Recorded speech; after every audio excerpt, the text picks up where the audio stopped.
திருச்செங்கோட்டு முருகப்பெருமானுடைய கருணையினாலே சிதம்பர ஐயருக்கும் மகாலட்சுமிக்கும் 2 குழந்தைகள் பிறந்தன.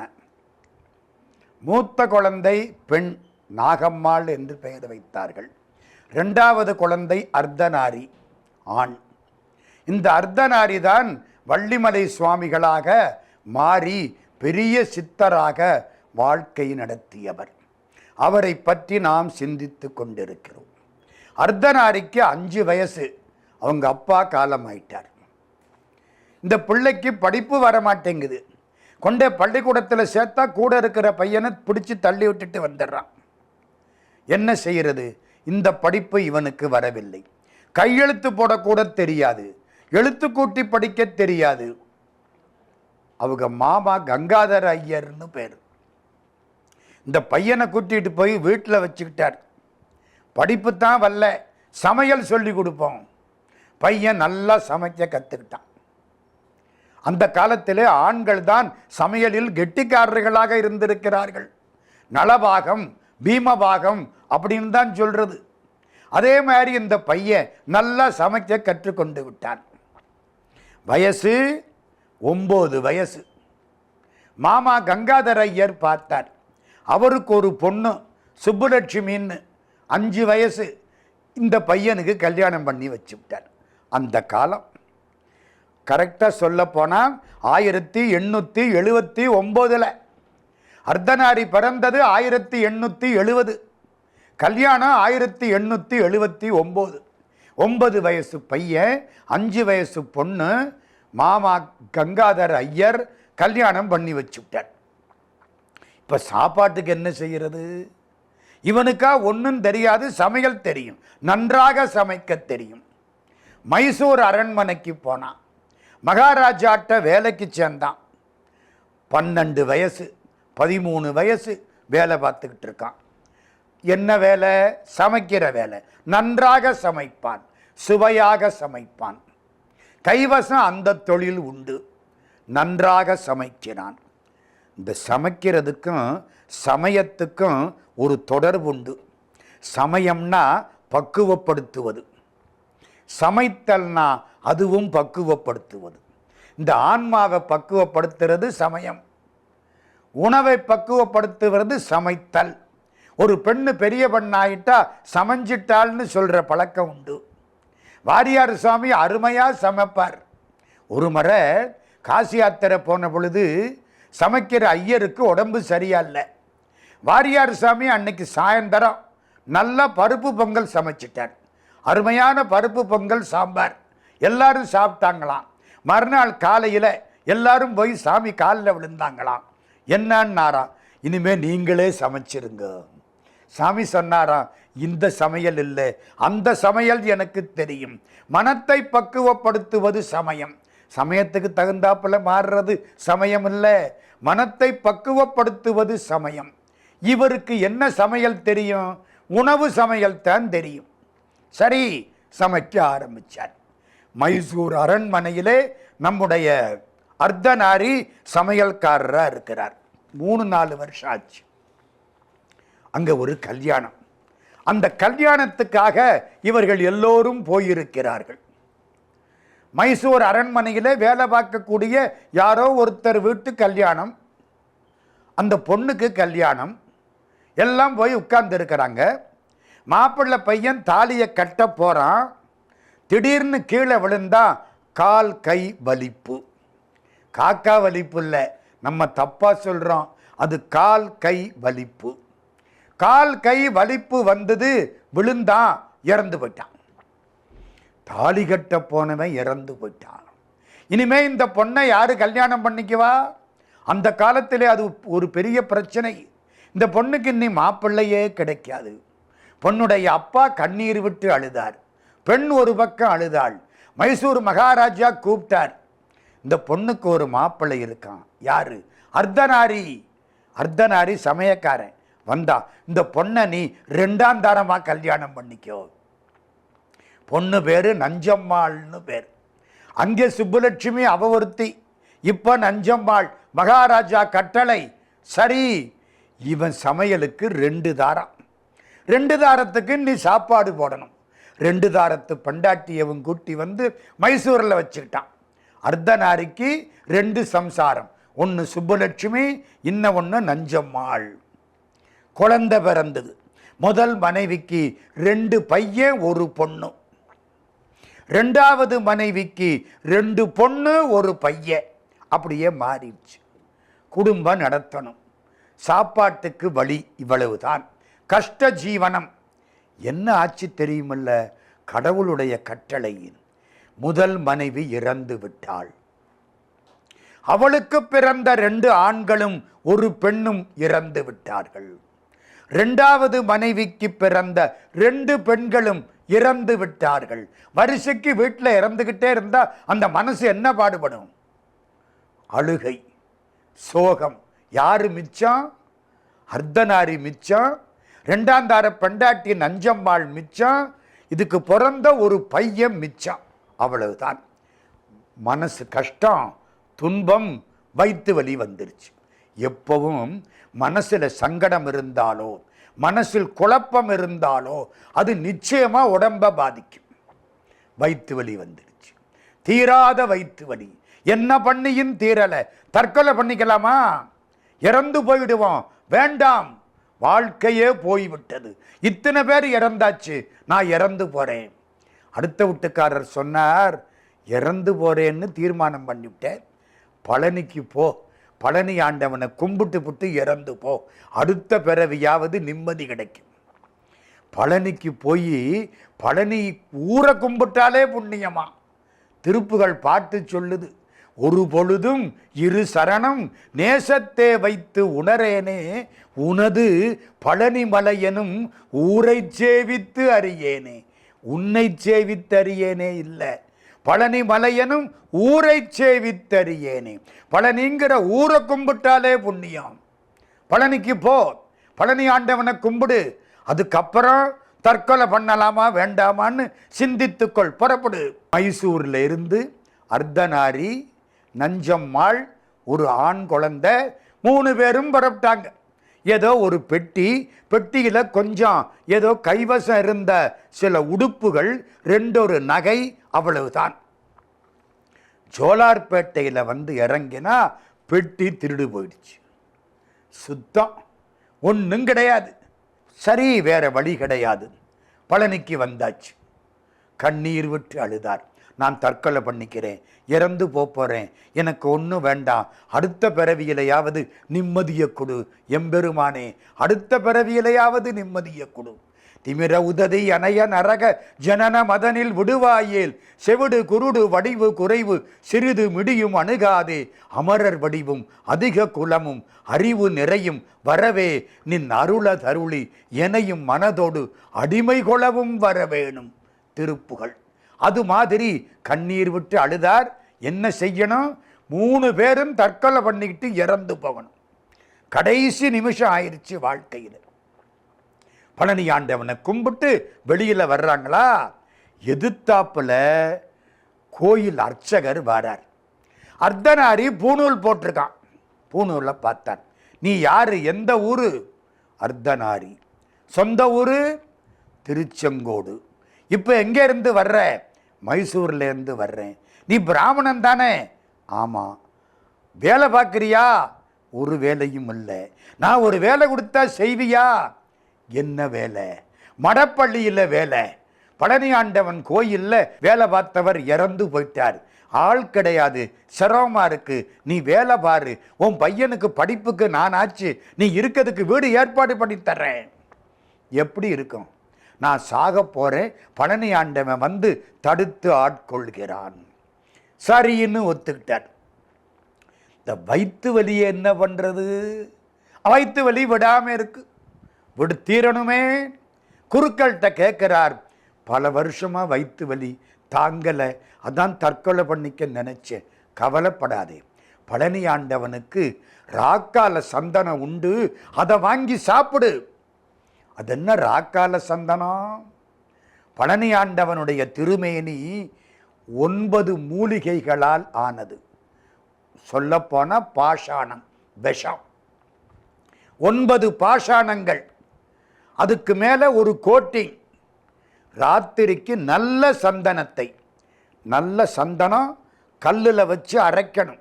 இவ்வளவு சந்தனம் நெஞ்சில் வைப்பாங்க. வச்சுட்டு மறுநாள் காலையில் 5 மணிக்கு அந்த சந்தனத்தை எடுப்பாங்க. அது பெரிய பிரசாதம். கொஞ்சம் போல் சாப்பிட்டா உரப்பாக இருக்கும். துளசி சாப்பிட்டாப்பில் இருக்கும். சாப்பிட்டா வயிறு கபகபன்னு பசிக்கும். 4 இட்லி சாப்பிட்றவன் 40 இட்லி சாப்பிடுவான். நான் 1 வருஷம் பழனியில் ஆண்டவர் கலைக்கல்லூரியில் பேராசிரியராக வேலை பார்த்தேன். அப்போ இதெல்லாம் சாப்பிட்ருக்கேன், எனக்கு நல்லா தெரியும். ராக்கால சந்தனத்தை சாப்பிடு. ராக்கால சந்தனம் வந்தது, ஒரு உருண்டை. முருகா, இது அபிஷேக பால் குடி. 3 நாள் வயிற்று வலி சரியா போச்சு. தீராத குன்ப நோய் இன்றைக்கும் தீருகிறது. பழனி ஆண்டவனுடைய திருமேனி அப்படி. ஜென்ம வெப்பு பிணி அகற்றும் சஞ்சீவி தலையவரு பழனி மலையில் சகல உலகினரும் அடி பரவ உரு பொருள் உதவு தண்டபாணி தெய்வமே. ஜென்ம பிணி வெப்பு பிணி எல்லாம் போயிடும். அர்த்தநாரிக்கு இப்போ வேலை கிடைச்சிருச்சு, பிள்ளைக்கு பள்ளிக்கூடம் கிடைச்சிருச்சு, வீட்டுக்காரம்மாவுக்கு ஒரு வீடு கிடைச்சிருச்சு, குன்ம நோய் போய்விட்டது. முருகா முருகா முருகா முருகா. அந்த கோயிலுக்கு முன்னால் போய் வழிபாடு செய்து அங்கே மடப்பள்ளியில் விதவிதமாக சமைச்சு பழனி ஆண்டவனுக்கு முன்னால் வச்சு கும்பிடுறாரா. 1908னா இவருக்கு 38 வருஷம் ஆச்சு. நம்ம அர்த்தநாரிக்கு 38 வருஷம்.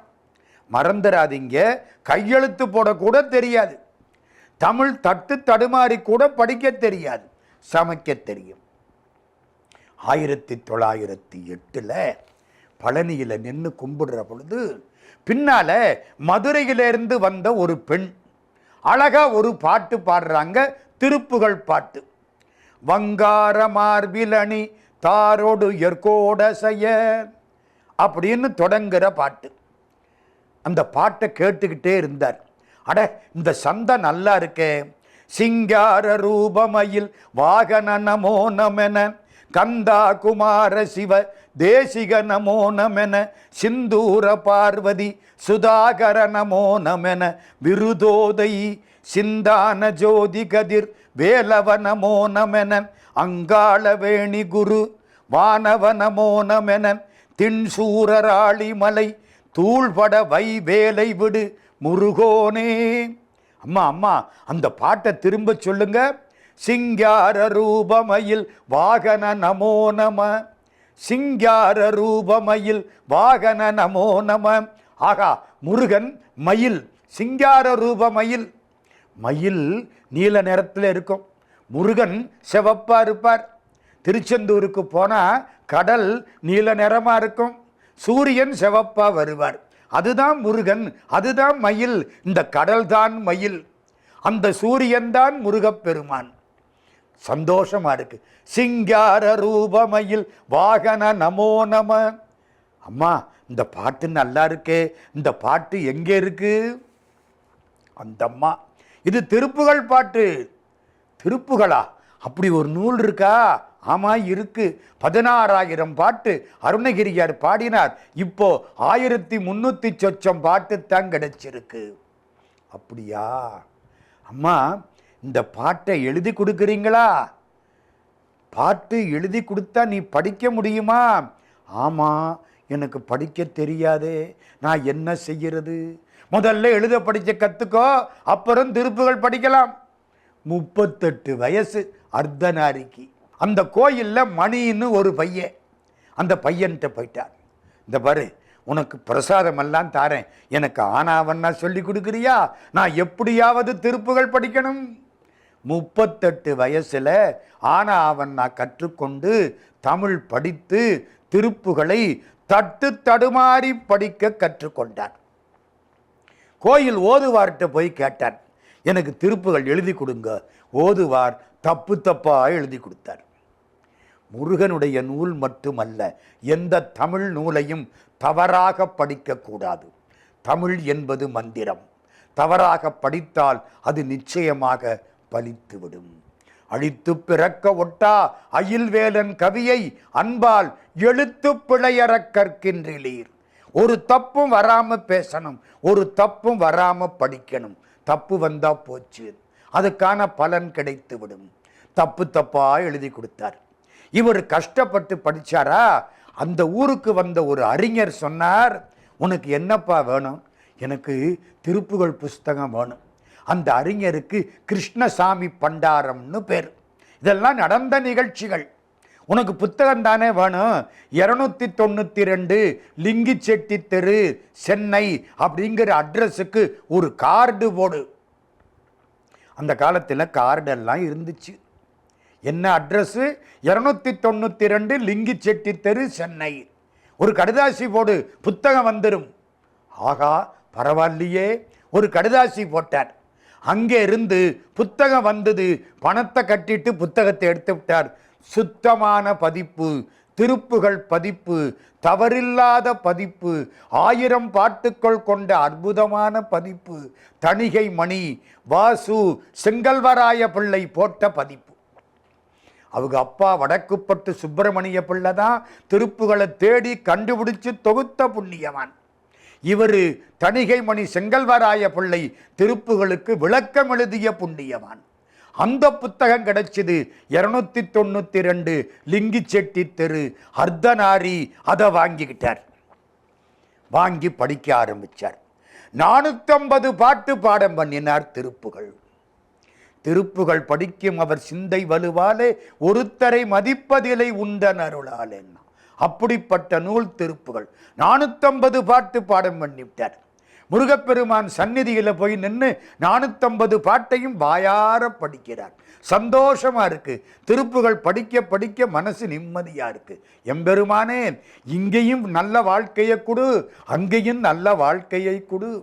வசனமிக வேற்றி மறவாதே, மனது துயராற்றில் உழலாதே, இசை பயில் சடாட்சரமதாலே, இக பர சௌபாகியம் அருள்வாயே. இக சௌபாகியம், பர சௌபாகியம் ரெண்டையும் கொடுப்பாய்.